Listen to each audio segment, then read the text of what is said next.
오늘 함께 나눌 하나님의 말씀은 요한계시록 5장 1절에서 14절까지의 말씀입니다. 요한계시록 5장 1절에서 14절까지의 말씀입니다.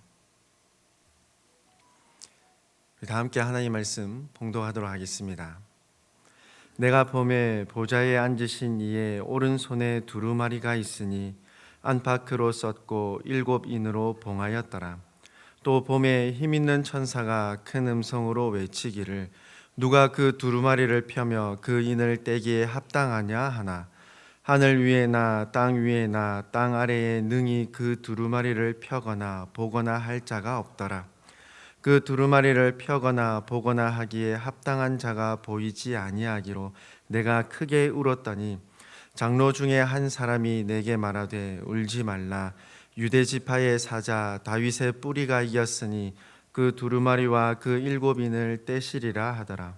내가 또 보니 보좌와 내 생물과 장로들 사이에 한 어린 양이 서 있는데 일찍이 죽임을 당한 것 같더라. 그에게 7뿔과 7눈이 있으니 이 눈들은 온 땅에 보내심을 받은 하나님의 7영이더라. 그 어린 양이 나와서 보좌에 앉으신 이의 오른손에서 두루마리를 취하시니라. 그 두루마리를 취하심에 네 생물과 24장로들이 그 어린 양 앞에 엎드려 각각 검은고와 향이 가득한 금대접을 가졌으니 이 향은 성도의 기도들이라.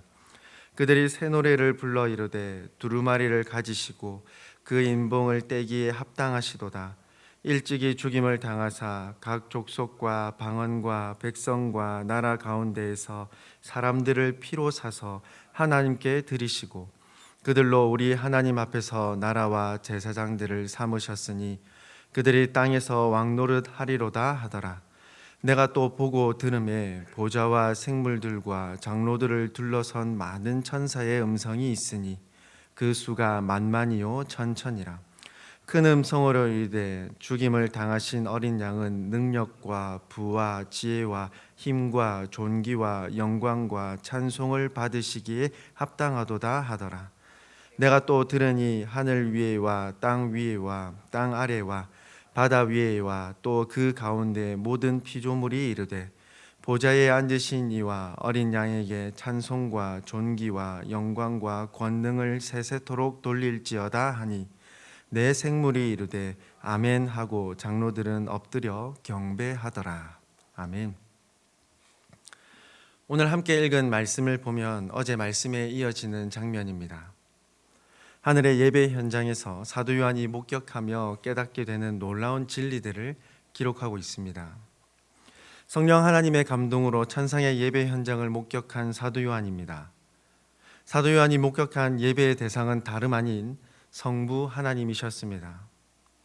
사도 요한 당시 로마가 다스리던 사회는 어떻습니까? 황제를 숭배하도록 강요했으며 구원의 진리를 뒤흔드는 미혹의 일들이 빈번하게 발생했습니다. 특히 사도 요한 당시 황제였던 도미티안 황제는 자신을 두고 도미누스 에트 데우스, 즉 주인이시자 신으로 부르도록 강요했었습니다. 그러나 온 우주의 분명한 진리는 무엇입니까? 황제나 사람이 만들어낸 우상이 하나님이 아니라 살아계신 삼위 하나님만이 참신이심을 가르쳐 주십니다. 그 이후에 이어지는 오늘 기록된 장면을 보십시오. 보좌에 앉으신 성부 하나님의 오른손에 한 두루마리가 있습니다. 안팎으로 글이 빼곡하며 7인으로 봉인된 두루마리입니다. 하나님의 손에 들린 이 두루마리는 4장 1절 하반절에 기록된 것과 같이 이후에 마땅히 일어날 일들에 관한 기록된 책입니다. 하나님의 계획을 담은 두루마리로서 매우 중요한 의미를 지닌 책입니다. 그때 힘있는 천사가 등장하여 큰 소리로 외칩니다. 누가 그 두루마리를 펴며 그 인을 떼기에 합당하냐?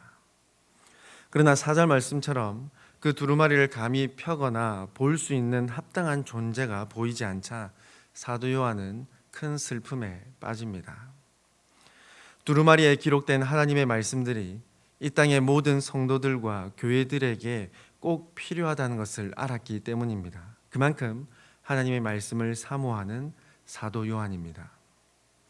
그때 24장로 중에 한 사람이 사도 요한에게 울지 말라 하며 유대 지파의 한 사자 다윗의 뿌리가 이겼음을 증언합니다.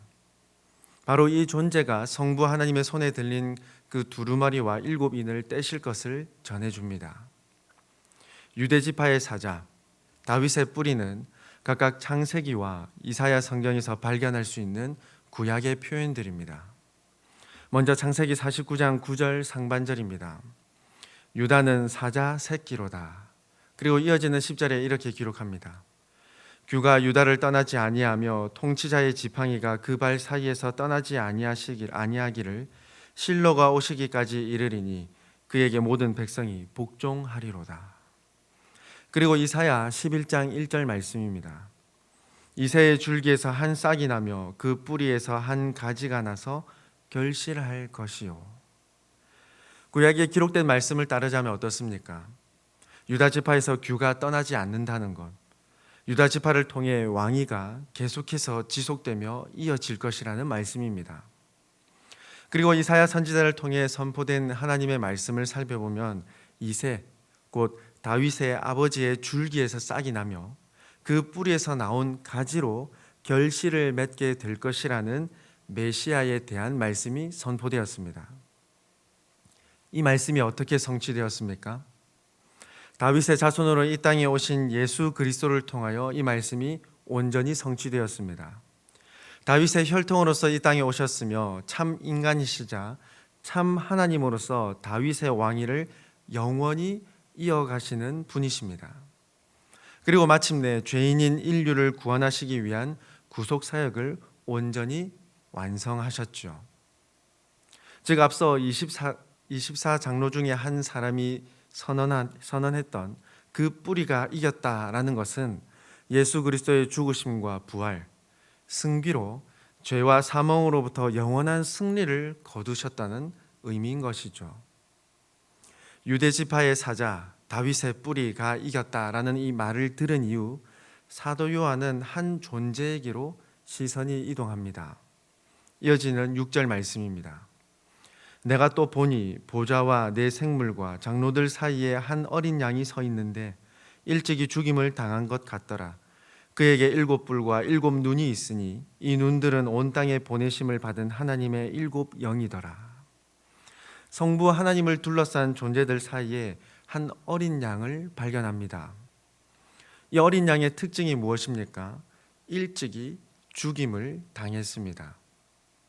특별히 일찍이 죽임을 당한 것 같더라라는 이 우리말 표현으로 사도 요한의 표현을 헬라어 원어로 살펴보면 일찍이라는 단어는 원어로 살펴보면 없습니다. 대신 죽다라는 이 단어가 현재 완료 수동형으로 사용되어 있기에 이미 일찍 죽임을 당했다라는 것으로 번역합니다. 그리고 죽임을 당했다라는 이 단어에 앞서 호스라는 이 헬라어가 있는데 이 표현은 추측의 의미를 담고 있기도 하며 해당 인물의 또는 사물의 행위의 특징을 기록할 때에도 사용되는 단어입니다. 그렇다고 해서 죽은 것처럼 보인다는 것은 아닙니다. 실제로 일어났던 사건임을, 실제로 죽임을 당한 것임을 증언하고 있는 것입니다. 즉 사도 요한이 목격한 이 어린 양은 과거 죽음에 이르렀을 큰 상처와 흔적을 선명하게 보았다는 것입니다. 그러므로 사도 요한이 목격한 이 어린 양은 누구를 뜻하는 것이겠습니까? 이미 구약에 기록된 유다 지파의 사자, 이새의 줄기에서 날 다윗의 후손 메시아로 이 땅에 오신 예수님을 가리킨다는 것을 우리는 충분히 알 수 있겠습니다. 생각해보면 구약에 기록된 예수님에 대한 묘사의 느낌, 표현들이 서로 대조되고 있다는 것을 지금 우리는 깨닫게 됩니다. 힘이 세고 포식자인 사자와 순한 어린 양, 모든 것을 이기신 존재가 이미 죽임을 당했다는 것은 생각해보면 서로 어울리지 않는 표현들입니다. 그러나 이 표현들은 모두 예수님께 아주 적합한 표현임을 알 수 있습니다. 현재 유대인들이 그렇듯 1세기 당시 유대인들도 예수님을 메시아로 인정하지 않았습니다. 1세기 당시 세계 정세로 보아 메시아는 유대 지파의 후손으로서 유다의 지파와 유다의 사자와 같이 힘이 강하여서 모든 나라를 정복하는 위대한 정치적 지도자로 생각했습니다. 그러나 이 땅에 오신 예수님의 모습은 어떠했습니까? 힘이 세고 포악한 사자와 같은 분이 아니라 순한 어린 양과 같이 이 땅에 오셨습니다. 겸손히 그리고 평화의 왕으로 오셨던 것이죠. 그리고 그 어떤 저항이나 반격 없이 죽임을 당하셨습니다. 그러나 어떻습니까? 이 모든 세상을 다스리시는 참 주인이시며 죽음으로 모든 것을 이기신 승리를 온전히 드러내셨습니다. 그 어떤 존재와도 비교할 수 없는 놀라운 메시아이심을 드러내셨던 것이죠. 이와 같은 어린 양께서 하나님 앞으로 나와 두루마리를 취하십니다. 그러자 성부 하나님을 둘러싼 네 생물과 24장로들이 모두 성부 하나님과 어린 양을 찬양하기 시작합니다. 9절에서 찬양하기를 사람들을 피로 사서 하나님께 드리고 그들로 하나님 앞에서 나라와 제사장으로 삼으신 분임을 찬양합니다. 그리고 12절에서는 죽임을 당하신 어린 양은 존귀와 영광과 찬송을 받으시기에 합당하신 분으로 찬양하며 영광을 돌려드리고 있습니다. 13절에서는 삼위 하나님께서 창조하신 모든 피조물들까지도 찬양하기를 존귀와 영광과 권능을 세세토록 돌리지어다라고 찬양합니다. 사랑하는 우리 성도 여러분, 사도 요한이 기록한 이 모습은 보좌에 앉으신 하나님께 경배드리는 신비하면서도 장엄한 광경이며 그 앞에 나오셔서 하나님께서 행하실 일들을 받으시는 존귀와 영광과 위엄이 가득한 예수 그리스도의 그 모습들을 기록하고 있습니다. 성령께서 이 모습을 사도 요한에게 보여주시는 이유, 기록하여서 모든 성도들이 깨닫도록 하시는 이유는 성도의 중심, 이 예배의 중심에는 예수 그리스도께서 계신다는 것을 분명하게 가르쳐 주시기 위함입니다. 어린 양이신 예수 그리스도께서 피로 사신 존재는 바로 저와 여러분 성도들 교회입니다. 그리고 그 성도들을 나라와 제사장으로 삼아 주셨습니다. 하나님을 드러내기 위한 복의 통로가 되는 것이죠. 구원하신 성도들을 그냥 방치하시거나 아무 쓸모없는 존재처럼 내버려 두시거나 만들어 두신 것이 아니라 하나님을 섬기는 존재로서, 하나님을 드러내는 존재로서 삼아 주셨다는 것을 가르쳐 주시는 것이죠. 그렇게 성도는 마땅히 하나님을 찬양하며 하나님께 예배 드릴 수밖에 없는 것입니다. 영국의 유명한 신약학자인 고든 피 박사는 성도가 드리는 이 예배의 중요성을 이렇게 설명합니다. 성도는 하나님에 대한 제3자적 진술만 해서는 안 되고 그 앞에 엎드려 경배 드리는 존재가 되어야 합니다. 내 생물과 24장로 그리고 하나님께서 창조하신 모든 피조물들의 고백을 보십시오. 그는 찬양받기에 합당합니다 라고 찬양하고 있는 것이 아니라 보좌에 앉으신 이 어린 양이라는 정확한 대상, 칭호를 사용하며 찬양하고 있습니다. 즉 제3자로서 진술하며 고백하고 있는 것이 아니라 당신은 찬양받기 합당하십니다 라고 하며 직접 예배에 참여하고 있다는 것입니다. 그러므로 성도는